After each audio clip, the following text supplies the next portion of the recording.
name is Barbara Fugate. I was born in Benicia, November 4, 1927, and have lived here all of my life. My father was a great-grandnephew of Major Stephen Cooper, the first alcalde of Benicia, and I live in a house built by Captain Edward von Pfister in 1850. World War II seems to dominate my early memories of Benicia.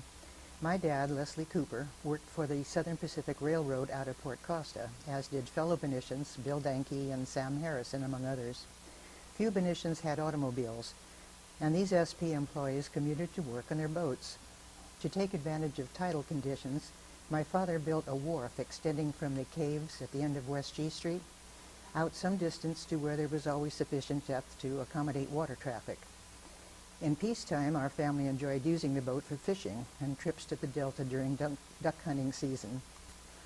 However, at the start of World War II, the Coast Guard feared an invasion by Japanese submarines and ordered that all small craft on inland waterways be beached, lest they interfere with possible military operations.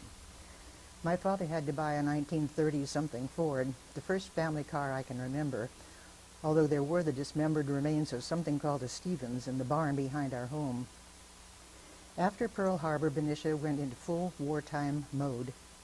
For a time, we had blackout curtains on our windows, and we had air raid wardens. Everything was rationed: gas, meat, shoes, and so forth. My mom had big books of ration stamps she carefully guarded. Many of our young men entered military service per the 1945 Benicia High School honor roll.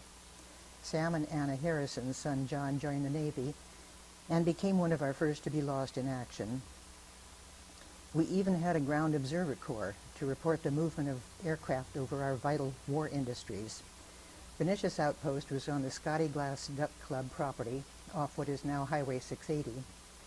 Scotty had a tall tower behind his home with an unobstructed view of the heavens in all directions, and this was manned by volunteers 24/7. I was a senior Girl Scout, and we were on duty every Saturday from dawn to sunset, phoning in descriptions of the number of planes we saw, where they were coming from, and where headed. Hopefully none of the flyers we reported had feathers. The Ground Observer Corps was reactivated during the Korean police action, and the post was located on one of the Housing Authority's tall buildings on Dalton Manor. There was a great influx of people anxious to work in the war effort, but scant offerings in the way of housing or other necessities. Dalton Manor, Grant Circle, and Francisca Terrace sprang up and provided some housing relief, later followed by permanent single-family homes in West Manor and the Highland subdivisions. Many Benicia High students were employed at Benicia Arsenal during their summer vacations. I was 16 in 1944 and spent that summer and the next working in Storage Division's locator office. Approximately 250 Italian POWs were billeted in the arsenal, and they happily joined in our workforce. They were very popular and had passes to go into town and were invited into many Benicia homes. Friendships continued even after they returned to their own country.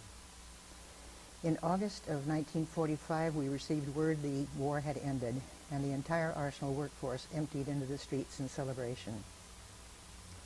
These are but a few of my memories of Benicia. They show a small city already steeped in history, being called upon to make its unique contribution to protect and defend our great nation. And we done good.